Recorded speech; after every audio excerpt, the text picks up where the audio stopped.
Naimbag nga aldaw kenyayo aming kakabsat. Magandang araw po sa inyong lahat and welcome sa Usapang Tito Manny.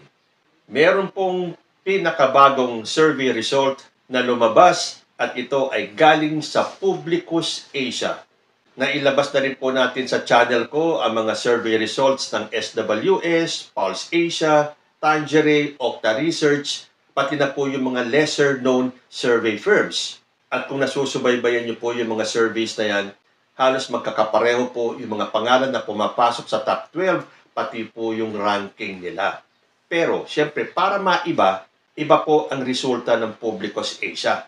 Pero sino po ba ang founder at CEO ng Publicus Asia? Walang iba kundi si Malu Tequia. And when we talk about Malu Tequia, lalo na sa pagpapalabas ng mga balita, sigurado po tayo, fake yung mga yan. Bakit ko nasabi? Maya-maya po sabihin natin. Pero sa ngayon, tunghayan po natin kung ano ang kinalabasan ng Senatorial Preference Survey ng Publicus Asia, kung saan ang CEO ay si Malu Tequia na sanggang dikit ng mga Duterte, lalo na ni Sara Duterte. Then ito pong si Malu Tequia ay hindi ko alam kung siya ba ay advisor na ni Sara Duterte, pero ito ang alam ko, isa po yan sa mga defender ng mga Duterte. Kaya nakapagtaka, ikaw ay numero 1 tagasalag ng mga inaakusa kay Sara Duterte. Ikaw ay isang masugid na tagapagtanggol ng mga Duterte. Tapos maglalabas ka ng sarili mong survey? Anong tawag doon? Di bias, ano i-expect mo sa mga resulta ng mga surveys ni Malu Tequia? Pero mamaya na po natin pag-usapan yan. Ilabas po natin yung top 24 ayon sa resulta ng survey ng Publicus Asia. At tulad po ng ginagawa ko kapag ako'y naglalabas ng survey results, inuumpisahan ko po sa baba, going up to top number 1. Kinuha ko lang po yung top 24 ayon sa Publicus Asia. And at number 24, nandyan po si Camille Villar. At number 23, Lito Lapid. Going up to number 22, Willie Revillame. Number 21, Ben-Hur Abalos. Number 20, Bonifacio Busita. Number 19, Philip Salvador. Number 18, Gringo Onasan. Number 17, Vic Rodriguez. Number 16, Heidi Mendoza. Number 15, Abby Binay. Number 14, Amy Marcos. And at number 13, Jimmy Bondoc. At ito ang top 12 o Magic 12 ng Publicus Asia. At number 12, Rodante Marcoleta. At number 11, Manny Pacquiao. Going up to number 10, Ben Tulfo. And at number 9, Francis Tolentino. Number 8, Pia Cayetano. Number 7, Erwin Tulfo. Number 6, Tito Soto. Number 5, Kiko Pangilinan. At number 4, Ping Lacson. Number 3, Bam Aquino. Number 2, Bato de la Rosa. And at number 1, Bongo. O hindi ba kagulat-gulat si Bato de la Rosa, number 2? Well, si Bongo, kahit na po sa ibang mga surveys, naglalaro po yan from 1 to 5. Pero dito, si Bato de la Rosa, nasa ibang surveys nasa 5 to 12. Ngayon, number 2. Well, for the first time sa lahat po ng inilabas ko mga survey dito, never pa pong umakyat ng top 12 si Rodante Marcoleta. Pero dito sa Publicus Asia, siya po ay nasa number 12.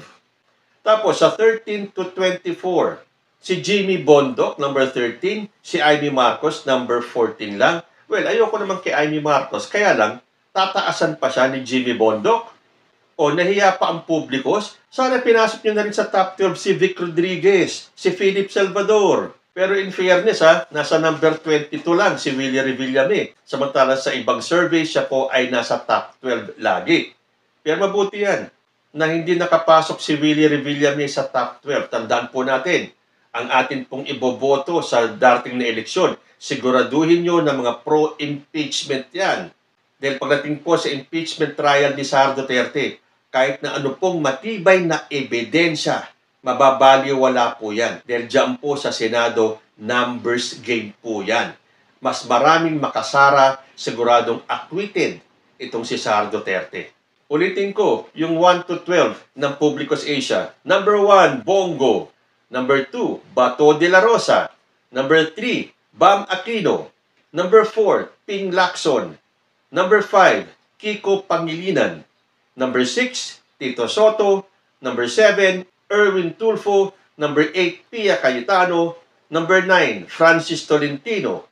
Number 10, Ben Tulfo. Number 11, Manny Pacquiao. And number 12, Rodante Marcoleta. Abangan ko po yung mga comments ng mga DDS. Kasi lahat po, as in lahat ng mga nilabas natin ng mga survey firms dito, yung kanilang mga resulta, ang comments ng mga DDS, fake yan. Bayad yan. Tingnan natin kung ano ang magiging reaction nila dito sa top 12 ng Publicos Asia. At kanina, bakit ko nasabi na fake news itong si Malutiquilla? Meron po siyang isang survey pa, yung approval ratings ni President Bongbong Marcos at ni Vice President Sara Duterte. At ang resulta ng kanyang approval ratings from March 15 to 20, President Bongbong Marcos, 19% ang kanyang approval ratings. 19%. Samantalang kay Sara Duterte, 42%. Ay, naku, Malutiquilla. Huwag mo naman masyadong ipahalata. Unang-una, survey yan. Sa ibang mga survey firms, meron po ba tayong narinig na ang SWS, Targeray, Octa Research, Pulse Asia, at yung iba pang mga survey firms, narinig ba natin yung mga CEO ng mga yan na ipinagtanggol si President Bongbong Marcos? Well, none that I know of. Pero dito, sa Publicos Asia, na ang CEO ay si Malutiquilla, na well-known bilang defender ng mga Duterte, lalo na ni Sara Duterte, maglalabas ka ng ganitong survey na halatang-halata naman, na bias at peke. Sara, 42, Bongbong, 19%. Well, sa bagay, ang mapapaniwala lang naman ni Malutiquilla ay yung mga utu-utong DDS. Well, hindi ko po sinasabing lahat ng DDS ay utu-uto. Pero kung napanood nyo yung isang episode ko kung saan nagkaroon po ng study, way back nung presidente pa si Rodrigo Duterte, lumabas sa isang pag-aaral na ang mga DDS ang pinakamadaling maniwala sa fake news. So, ibig sabihin mga utu-uto. At yan, ang puntirya ng mga DDS vloggers, influencers, at ng mga katulad ni Malutiquilla. Papaniwalain itong mga utu-utong mga DDS sa mga fake news na pinapakalat nila. So sa tingin niyo, totoo itong 19% lang si Bongbong Marcos at 42% si Sara Duterte. Meron pang isang pinakalat si Malutiquilla. Well, ayon po dito sa nakita ko sabi ni Malutiquilla, this is not fake news. Ano po ba yung hindi fake news na sinasabi ni Malutiquilla? Na naglabas ng statement si Donald Trump. Yan po ay noong naaresto si Digong ng ICC. Ito di umano ang statement ni Donald Trump. Let me tell you folks, I don't admire a lot of people. Very few, believe me. But one of the leaders I truly respect is the former President of the Republic of the Philippines, Rodrigo Roa Duterte. During my time in office, he showed incredible love for his country. He fought hard. He stood strong. And you know what? I cannot blame him for the war on drugs he led. He did what he had to do. Tremendous leadership. Really, I have great respect for him. Yan po yung inalabas ni Malutiquilla na hindi daw fake news. Dahil sabi nga sa post ni Malutiquilla, this is not fake news. Pero yan po ay fact-check na.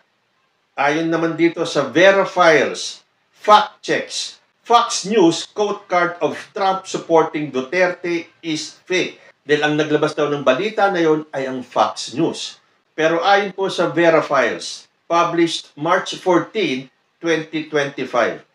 Yet, another fabricated quote card supposedly of United States President Donald Trump expressing admiration for former President Rodrigo Duterte amid the latter's arrest is circulating online. On March 12, a quote card allegedly published by American media organizer Fox News circulated on Facebook and other social media platforms. A reader sent the same code card to the Verifiles misinformation tip line for verification. At yung binasa ko nga ay ang di umano sinabi ni Donald Trump. Sabi ng Verifiles, "This is fake. Trump has yet to release any statement related to the arrest of Duterte and his subsequent detention in The Hague, Netherlands, where he is facing trial before the International Criminal Court, or ICC. No such pronouncements were found on Trump's social media accounts or published by the White House's official channels. Neither has the U.S. Embassy in the Philippines posted anything about the former president's arrest. It is not true that Fox News published the code card. While it released reports about Duterte's arrest, it did not post any quote from Trump. To fool netizens, the fabricated statement featured the phrase, "Let me tell you folks," and the word "tremendous" that Trump commonly uses in his speeches. So, definitely, fake news lang po yun inilabas ni Malutiquilla. Well, unless inedit lang yan at ipinalabas na galing kay Malutiquilla yung post ng isang certain Malutiquilla na nagsasabing, "This is not fake news." So, paano tayo maniniwala dito sa survey ni Malutiquilla? Nakita naman natin na sinasabi ng maraming Pinoy na isa si Malutiquilla sa fake news peddlers. Well, hindi ko kinokonfirma na fake news peddler si Malutiquilla. Ito lang po ay inilabas ko ayon sa mga nabasa natin.